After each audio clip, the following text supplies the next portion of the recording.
Et bien le bonjour les sportifs du dimanche, on se retrouve aujourd'hui dans cette nouvelle vidéo, ce nouveau concept YouTube que j'aime particulièrement, conseil de coach. L'idée c'est de vous donner en moins de 10 minutes 3, 4, 5, peut-être plus de conseils, ça dépend de ma forme du jour et comment je me sens. Des conseils pour aller performer sur une distance précise, que ce soit en trail, en triathlon ou en running. Et aujourd'hui on va s'intéresser au semi-marathon, au 21 km. J'espère que ça va chez toi, que tu es en train de rouler sur tes objectifs. Et commençons tout de suite avec le premier point pour performer sur un semi-marathon. Ça va être exactement comme pour le 10 km et le marathon, c'est des épreuves de course sur route, donc c'est à peu près la même chose sauf que la distance se rallonge. Ça va être de connaître ton allure et ton objectif pour semi-marathon, ça va être la clé. Si tu connais ton objectif, tu fixes ton objectif en fonction de ta VMA et de ta FC Max. Donc du coup, connaître ta FC Max et ta VMA, ça c'est les prérequis. Maintenant, fixe ton allure, travaille tes allures à l'entraînement, fais-les pareil que pour le 10 km, sauf que la séance est un peu au-dessus.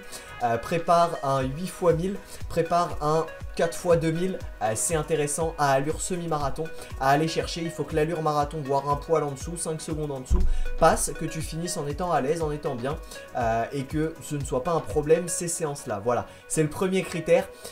Décide de ton allure, choisis ton allure semi-marathon. Et travaille là, répète. Le semi-marathon c'est vraiment l'épreuve parfaite entre, moi c'est l'une de mes épreuves préférées sur route, c'est l'épreuve entre intensité et endurance. On est entre les deux, on est à la bagarre mais pas trop, parce que quand même 1h30 c'est long, mais pas trop long non plus, donc on y va mais pas trop. Et c'est cet entre-deux que j'aime beaucoup et qu'il faut préparer. Donc c'est pour ça que, deuxième conseil, ta prépa doit ressembler au semi, doit posséder du court, du rapide, du fractionné pour la relance, pour pouvoir appuyer au moment de la course où ça va pas, et en même temps un peu du long et des séances plutôt longues. Voilà, un enchaînement que j'aime beaucoup en entraînement pour préparer un semi. Travail d'allure sur 3, 2, 1 km le samedi. Donc tu fais 20 minutes d'échauffement, allure semi sur 3 km, 2 km, 1 km, 20 minutes de récup, tu laisses à chaque fois 2-3 minutes de récup entre les kilomètres travaillés. Et le dimanche tu viens faire sortie longue en EF, où là tu viens faire 1h45 en EF pur, donc en facilité totale sur la fatigue de la veille. Et là un bijou pour les jambes, tu vas venir te muscler et travailler l'allure de ouf, avec un petit fractionné court le mardi, un fractionné long le jeudi, et une sortie souple comme pas possible d'une heure, 1h15 le mercredi. Là, voilà, t'es là. Évidemment, le samedi et le mercredi, c'est les séances un peu facultatives. Ça dépend de ton objectif. Ça dépend de ce que tu vises comme chrono. Si tu vises 2h30, t'es pas obligé de te mettre 5 séances par semaine. Si tu vises 1h25, 1h20, 1h15, là, oui, les 5 séances par semaine deviennent indispensables. Et voire même, il faut augmenter le volume encore un cran au-dessus pour aller chercher et habituer ton corps à travailler ces allures-là. Troisième conseil pour courir ton semi-marathon dans les meilleures conditions possibles, mis à part, je vais pas le considérer comme un conseil, mais ton matériel est évidemment indispensable, les chaussures, le short, le t-shirt, les chaussettes, le caleçon, voilà, tout ça on passe, c'est évident qu'il faut que tu l'aies. C'est quand même un conseil que je te donne, on va appeler ça le conseil 2,5, ça me fait plaisir, c'est pour moi.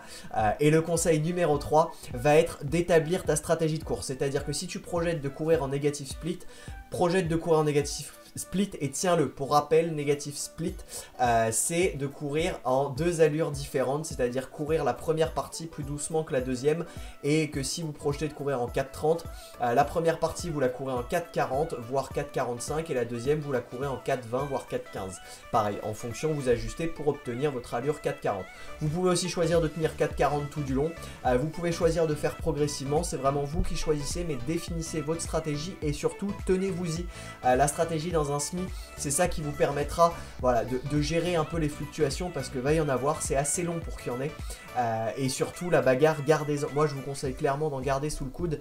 La bagarre va commencer aux alentours du 16e kilomètre, c'est généralement là que les difficultés sont rencontrées, jusqu'au 20e, entre le 15e et le 20e généralement c'est là que il faut tenir l'allure, on passe en anaérobie, le corps veut plus, la tête veut, donc on y va, il faut lutter, on travaille contre son corps, et c'est là où la préparation est indispensable. C'est vraiment sur ce travail d'allure, j'insiste, c'est vraiment la clé pour préparer un semi-marathon. Et je vous donnerai un petit conseil exclusif dans cette vidéo qui s'appellerait le conseil numéro 4 je crois, mais pareil, 3,5, vous aurez eu 5 conseils, mais en vrai ça fait 3, on valide le 3. Voilà, ce serait de sourire pendant votre épreuve. Ça marche pour toutes les épreuves sportives, ça a été prouvé, quand vous souriez, vous sécrétez des endorphines pour le cerveau, qui fait que l'effort dur passe un peu mieux, vous diminuez un petit peu la sensation de difficulté et de fatigue, alors que si vous faites la gueule, si vous pleurez, si vous n'êtes pas content, ou si déjà vous êtes dans le mal et que vous montrez que vous êtes dans le mal, votre cerveau va dire « Ah, il est dans le mal », et ben on va le mettre encore plus dans le mal. Le cerveau est assez con pour ça, alors que si c'est tout con, vous souriez,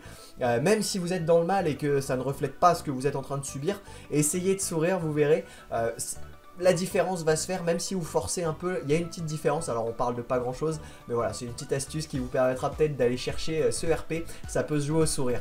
Donc on n'oublie pas, on se brosse les dents, Colgate Max White pour les photos, parce qu'il y a des photographes, ça c'est l'astuce 3,60. Ça devient n'importe quoi, mais voilà, j'espère que ces astuces t'ont été utiles, te servent et vont te servir pour ta prépa semi-marathon. N'hésite pas à me dire en commentaire quel semi-marathon tu prépares, quel chrono tu prépares, est-ce que c'est ton premier ou pas et quel objectif tu vises. Voilà, tu me dis ça en commentaire, on le prépare. N'hésite pas, si tu cherches un coach ou un plan d'entraînement détaillé, tu me contactes, j'ai mis mon adresse mail dans la description, ce sera avec grand plaisir qu'on regardera ça ensemble. Mais voilà, je te souhaite une très belle journée, sois toujours aussi rigoureux à l'entraînement qu'à l'apéro, mais après le semi, hein, on fait gaffe, pas la veille, évidemment, on évite la consommation d'alcool, juste après, tu bois ta bière, mais après, t'inquiète pas que je bois ma bière après.